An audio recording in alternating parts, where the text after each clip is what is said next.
Fala pessoal, beleza? Hoje eu quero falar um pouco sobre manipulação. Como você pode parar de ser manipulado? Eu acho que tem muita gente aí brigando e separando amizades por causas, por ideias que não são verdadeiramente suas. Muitas vezes essas ideias foram plantadas em você de modo sorrateiro e de um modo inconsciente, né? Muitas vezes você nem sequer tem consciência dessas ideias que você está aí brigando, defendendo, nem sequer tirou um tempo para pensar e avaliar se vale a pena mesmo ter aquilo como uma bandeira, né? Ter aquilo como uma causa, como algo próprio seu. Manipulação sempre ocorreu na história, né? Em todos os aspectos, na religião, na política, nos negócios. A indústria da fake news, ela não é uma novidade, é uma coisa que tem em toda a história, se você for pesquisar. Ela faz parte até mesmo, a gente poderia dizer, da natureza humana. O pensador Yuval Noah Harari, autor de Sapiens, de Homo Deus, 21 lições para o século XXI, ele chama muito a atenção justamente para o fato de que o que fez a nossa espécie, o Homo sapiens, prevalecer sobre as demais espécies, não foi as características que a gente acha que são, né? A gente não é o animal com maior cérebro, a gente não é o animal mais veloz, a gente não é o mais forte, a gente não é o mais ágil, a gente nem sequer éramos os animais mais numerosos quando a gente surgiu. Então, não foi nenhuma dessas características mais óbvias que fez a gente prevalecer. A tese dele lá, que ele mostra que o que fez o Sapiens prevalecer foi justamente a nossa capacidade de abstração e cooperação. Ou seja, a capacidade do Sapiens de criar ou de descobrir narrativas, ou seja, pode ser narrativas ficcionais ou narrativas inspiradas. Para ele não é inspiradas, né? Que sou eu que já estou colocando a minha interpretação. Mas, de uma certa forma, de criar uma narrativa e fazer com que várias pessoas acreditem nessa narrativa. Porque quando várias pessoas acreditam numa mesma narrativa, isso possibilita uma cooperação de muitas pessoas, de uma rede muito grande. Então essa capacidade de abstração e cooperação foi o que fez a gente ter domínio sobre a natureza. E isso vai desde coisas mais simples, como mitos, que baseiam cada cultura, até mesmo coisas do nosso dia a dia, empresas, valor de um papel que a gente chama de dinheiro, instituições, até mesmo conceitos como justiça, na visão do Harari, né? Até mesmo questões como sistema judiciário, como instituições. Tudo isso, de uma certa forma, só existe porque todo mundo tem uma crença coletiva naquilo. E essa crença coletiva faz todos nós cooperarmos e trabalharmos para desenvolver isso. Se essas narrativas são 100% ficcionais ou não, aí é outra história, porque muitas dessas narrativas, do ponto de vista mitológico, requer um outro tipo de olhar, um outro tipo de interpretação, que no caso é a interpretação simbólica. Mas isso vai ficar para outro vídeo, hoje a gente vai focar na questão da manipulação. O problema é quando essa narrativa ela é comprovadamente ficcional e ela é usada deliberadamente para enganar, para difamar alguém, para trapacear e em prol de um interesse, em prol de um interesse próprio ou com fins maquiavélicos, né? A novidade da nossa época é a rapidez da propagação da fake news. Em segundos, em minutos, uma fake news, uma ficção criada com a intenção de difamar alguém, ela afeta a bolsa de valores, ela afeta eleições políticas, afeta negócios, afeta assassinato de reputações, afeta cancelamentos, né, seletivos que a gente vê direto na internet. Então, vira uma coisa mesmo extremamente rápida quando você é manipulado e cai em alguma dessas armadilhas que eu vou apresentar aqui nesse vídeo de hoje. Porque hoje a nossa sociedade, né, a nossa sociedade moderna, líquida, não tem tempo para pensar. Tudo é é pedido celeridade, é pedido rapidez, a gente não tem tempo para nada. Então pensar, você parar para pensar naquilo que você está absorvendo, é um ativo muito raro. Requer tempo, requer cuidado, requer atenção, que são habilidades, são recursos que a gente coloca cada vez mais em desuso. A gente prioriza nos nossos tempos muito mais quantidade e velocidade do que a qualidade e o aprofundamento em cada coisa que a gente consome. Então, isso tem suas consequências. E a consequência é isso: pensar virou uma atividade não só rara, como até mesmo desvalorizada. Né? Se você disser, eu tirei meia hora do meu dia só para pensar que tipo de conteúdo eu estou consumindo, as pessoas vão achar que você é maluca, que você não tem o que fazer, que você não tem um trabalho. Mesmo que isso afete toda a vida dela, inclusive o trabalho, inclusive o que ela vai fazer, porque tudo que a gente faz ou que a gente escolhe é decorrência dessas premissas que a gente incorpora como os nossos pensamentos, como nossas ideias, né? Que a gente acha que são nossas. Pois bem, como a gente não tem esse tempo para reflexão, para pensar no contraditório, a gente fica vítima de um sistema que fica entre a dor e o prazer, entre o chicote e a cenoura. E a gente fica replicando discursos e pensamentos que a gente acha que é nosso, mas no fundo não é. Porque mais perigoso do que a inconsciência é a falsa consciência. É você achar que está emitindo um juízo, uma opinião própria, quando na verdade você está sendo um mero fantoche. Então você começa, você acha que está escolhendo, não, você está sendo escolhido. Você acha que está falando algo de si, quando na verdade não, você está falando pela boca de outras pessoas que já foi incorporado em você. Você acha que está pensando e na verdade você está sendo pensado. Então acaba virando marionetes mesmo de um teatro, né? Marionetes em que já tem todos os papéis disponíveis, todas as falas estabelecidas, todos os troféus pré-ordenados e todas as punições, todos os choros, todas as alegrias. Você vai apenas cumprir algo que já foi pensado para você.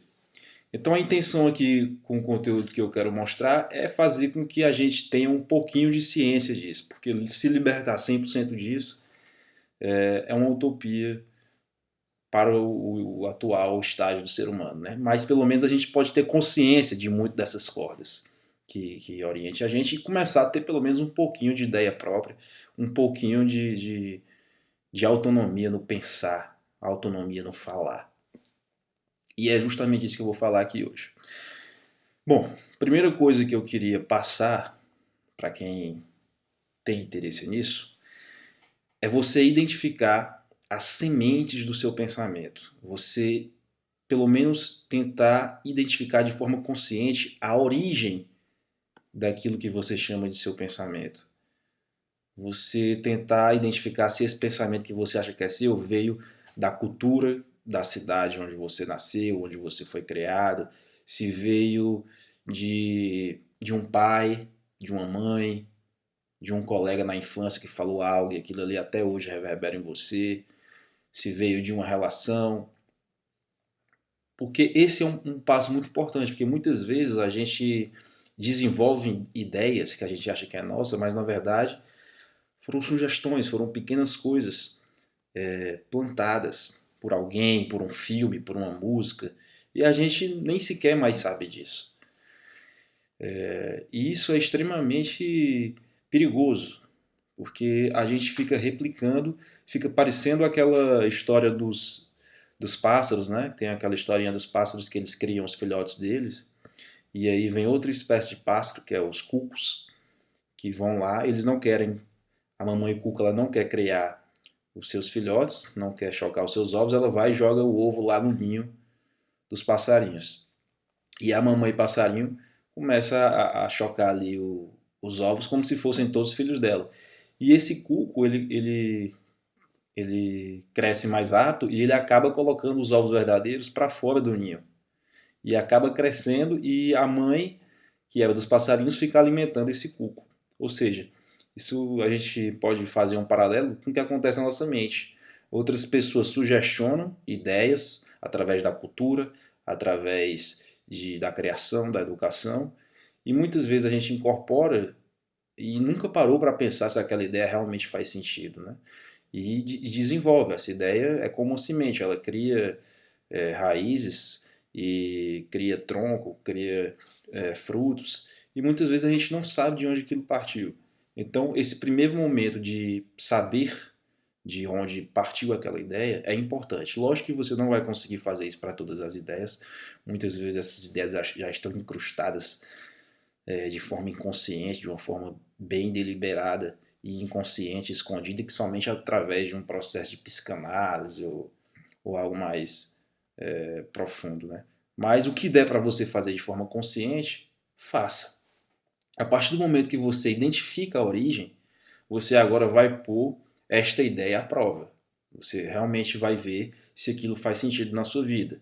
Você vai se perguntar, será que realmente esse pensamento que foi sugestionado em mim na infância, por aquele amigo, ou por minha mãe, será que ele realmente faz sentido agora, depois de tudo que eu vivi? Será que a realidade bate de fato com o que acontece?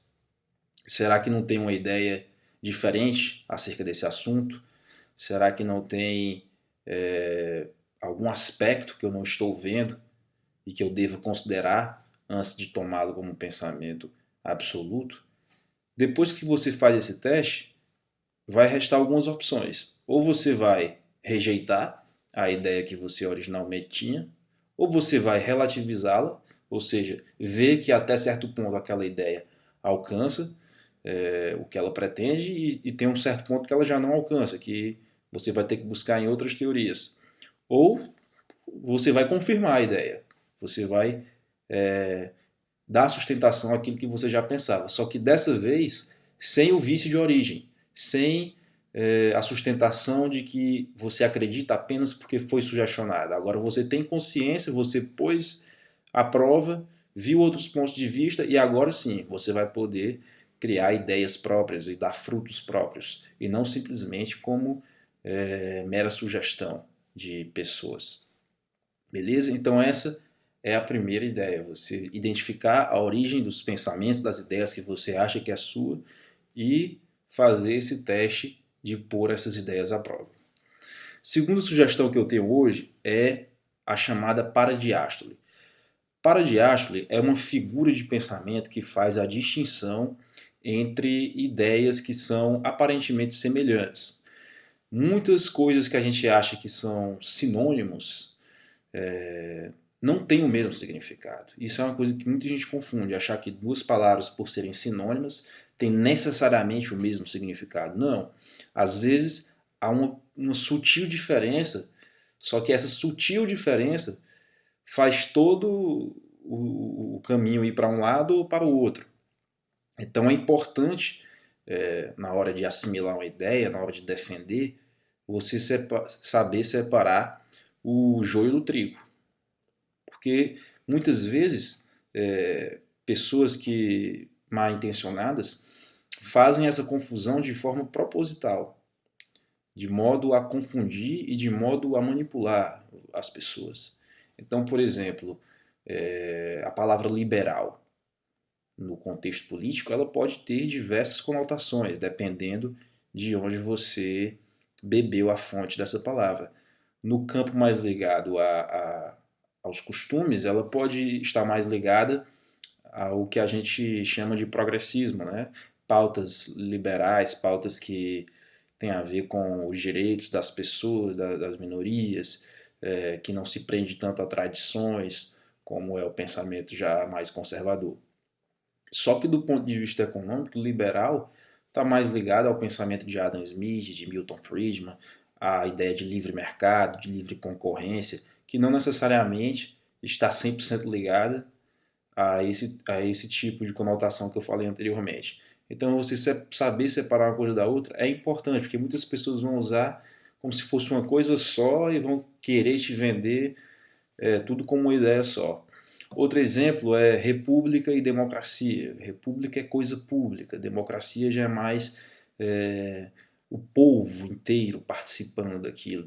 Democracia tem mais a ver com os direitos e república tem um pouco mais a ver com os deveres. Lógico, como eu estou dizendo, isso tem várias interpretações dependendo da fonte que você for buscar. Então é bom você saber essa sutil diferença.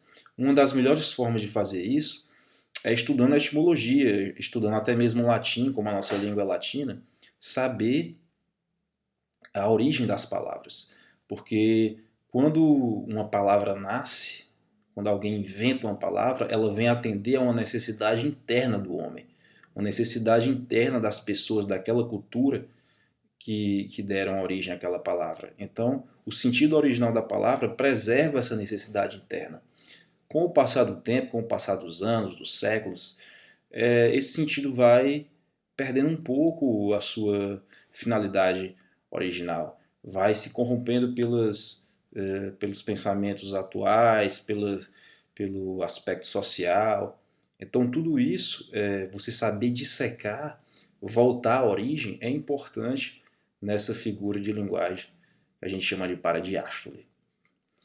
Resumindo, tenta saber a sutil diferença entre ideias que são aparentemente semelhantes. Isso vai te impedir muito de pessoas mal intencionadas que tentam manipular, querendo vender tudo como uma coisa só. Terceira coisa que eu vou propor hoje: falácias. Falácias são a base de praticamente a maioria do que a gente vê em termos de argumentação, né? Que são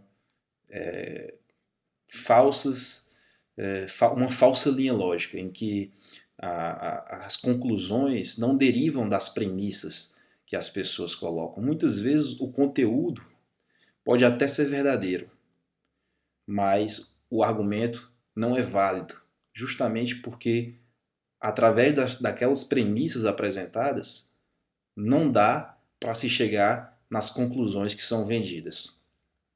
E a gente vê isso o tempo todo, cara. Falácia está em vários ambientes. Você vê no ambiente jornalístico, no ambiente da advocacia, você vê no ambiente político. Pessoas extremamente ditas inteligentes e intelectuais usando deliberadamente de falácia para defender seus pontos de vista. Lógico que nem tudo se resume à lógica, mas quando a gente trata de assuntos que não tem a ver com figuras de linguagem ligada mais à poesia, quando a gente se liga mais ao mundo concreto, a lógica é extremamente importante. E a gente não pode fechar os olhos para a lógica. Isso é o que faz com que se tenha muita negação do óbvio, né? Que se tenha muito o fenômeno que a gente chama de negacionismo. Então, algumas das falácias que se tem, que eu vou falar aqui hoje, são muito utilizadas. Primeiro, falácia do espantalho. A falácia do espantalho é eu desvirtuar o argumento, desvirtuar o que você disse. Você disse uma coisa, eu vou desvirtuar aquilo um pouco, vou enfraquecer para ser mais fácil de combater o que você disse. Então, por exemplo, uma pessoa, vamos chamar ela aqui de Maria. Maria diz que é importante um investimento estatal em cultura para o desenvolvimento do ser humano, do cidadão daquele país. Então vem Pedro e fala que está surpreso porque Maria não está nem aí para a saúde e educação. Logo, ela é uma pessoa ruim. Ora, ele desvirtuou o argumento de Maria, dizendo que ela falou que ela não se importa com saúde e educação, enquanto o que ela falou não tem nada a ver com isso. Ela apenas falou que investir em cultura é importante. Em nenhum momento dessa fala, investir em cultura é importante, você pode presumir que a pessoa não está nem aí para a saúde e educação.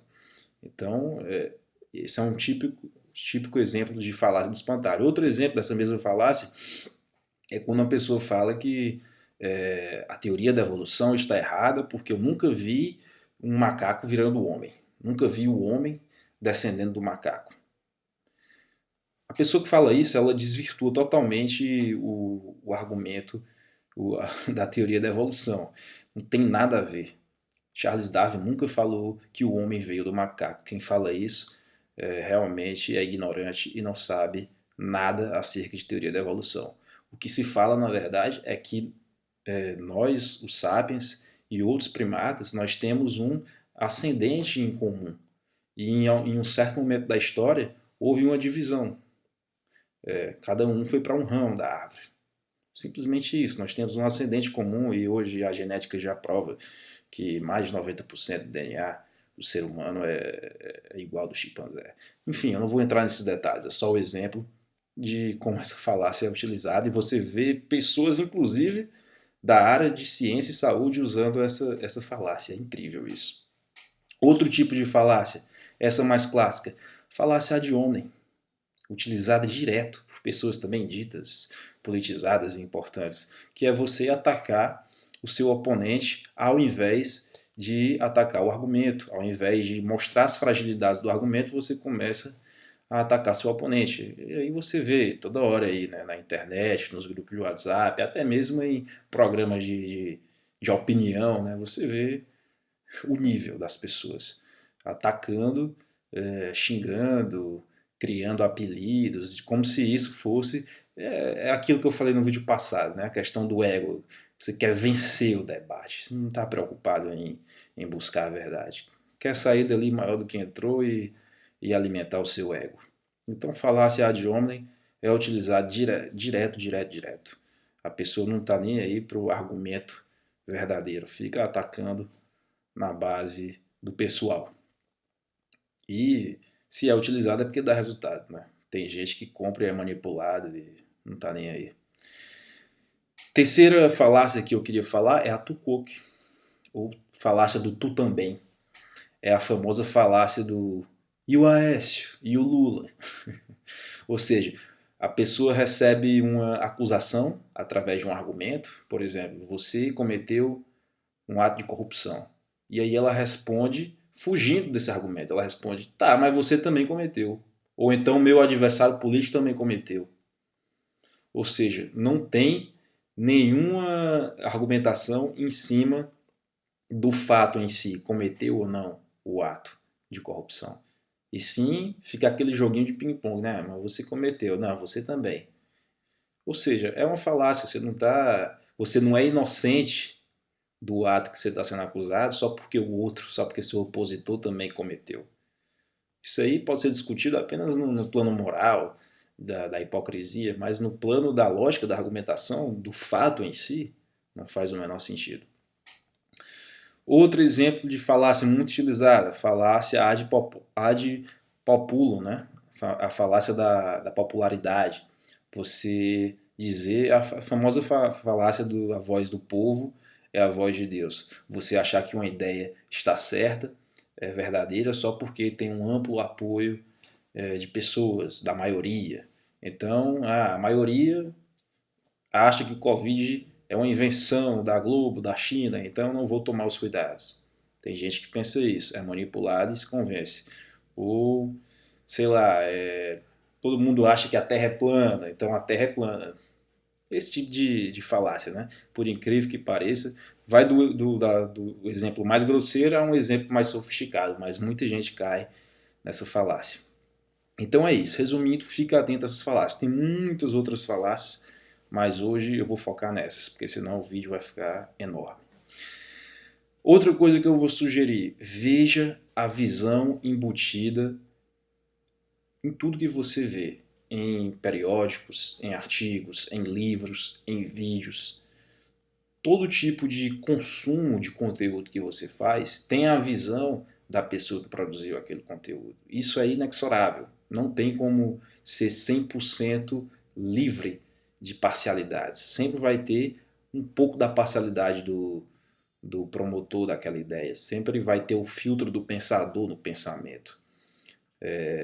Acontece que muitas vezes a pessoa nem sequer tenta mostrar o outro lado ou buscar imparcialidade. Ela joga a parcialidade de uma forma extremamente direta e muitas vezes você compra as premissas daquilo sem saber, você compra as conclusões daquilo sem saber de onde está vindo essas conclusões, sem saber as premissas.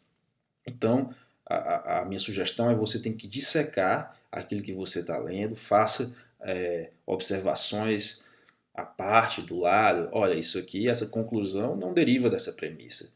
Isso aqui que ele está afirmando, por mais que eu admire em outras ideias, não decorre dessa premissa aqui que ele está falando, ou tem outra visão sobre isso. Dessa forma você vai identificando o que é que você concorda e o que é que você não concorda. Você não simplesmente lê e baixa um download na sua cabeça e você sai pensando igual o cara que você está lendo ali ou a reportagem que você está assistindo na televisão. Você vai fazer um processo cirúrgico mesmo, de dissecar aquela ideia, de saber quais são as premissas, as conclusões e saber se aquilo faz sentido e se você vai comprar aquilo ou não. Então isso é muito importante, até mesmo para você ver a visão de mundo de cada pessoa, você saber o que é que aquela pessoa, qual a intenção por trás daquilo que ela está falando, beleza? Por último, eu vou falar aqui do que muitas vezes é vendido. Você tem que saber diferenciar do que muitas vezes é vendido como oposto, quando na verdade são ideias complementares. Por exemplo, muitos estudiosos, muitos intelectuais, muitas pessoas com variadas áreas de estudo, elas têm a tendência de querer generalizar o mundo do tamanho da sua área de estudo. Então o que acontece? Sociólogos muitas das vezes acham que tudo que existe é construção social. O biólogo acha que tudo é seleção natural, processo bioquímico. O economista acha que tudo é oferta e demanda, que é lei do incentivo, ou algo que você vai jogar ali com probabilidade e jogos de dados e estatística. Então, assim, tudo é generalizado. Não são todos, claro que tem gente que não é assim. Mas muitos dos teóricos fazem isso. E o que acontece? Aquilo que ele está defendendo pode ser verdade para uma faceta, mas o mundo é multifacetado. Então, quando você sai um pouco do ângulo daquela teoria e vê para uma visão maior, você vê que muitas das ideias que são tidas como opostas, na verdade, são complementares. Por exemplo, a filosofia fala muito do dever ser, do como deveria ser, para onde ir, o caminho que nós devemos alcançar, o lugar que nós devemos alcançar. Já a sociologia fala das coisas como são, como elas funcionam hoje, na nossa realidade concreta, nas nossas estruturas sociais. Ora, dependendo do ângulo que eu parti a minha observação, vai ser verdade ou não aquela teoria. Se for do ângulo das coisas como são, aquela visão da sociologia vai fazer sentido. Já para as coisas do dever ser, a filosofia faz mais sentido. E na verdade elas não estão se contradizendo, elas não estão se anulando. Elas se complementam quando você vê por uma visão do todo, uma visão maior, uma visão acima da parcela, uma visão acima do ângulo. Então, muitas vezes, você está brigando aí, a minha teoria é certa, a sua é errada. Calma, de que ângulo? De que ponto de vista? Às vezes, de fato, uma está certa e outra errada. Mas muitas vezes, elas só estão olhando, só estão tendo pontos de observação diferentes. Se tiver uma pessoa que olha de cima, ela vai ver que tanto você como o outro está certo. A questão é que vocês estão vendo aí de baixo, mas se vocês subirem aqui para cima, vocês vão ver que os dois estão certos. Então a teoria do sociólogo está certa, a do biólogo está certa, para a sua parcela. Para o todo, fica difícil de generalizar. Bom, é isso. Acho que são recomendações boas. Se você seguir elas, você vai ter uma tendência menor de ser manipulado e de começar a ter mais ideias próprias, a refletir de forma mais livre sobre o que você quer pensar, sobre o que você vai incorporar.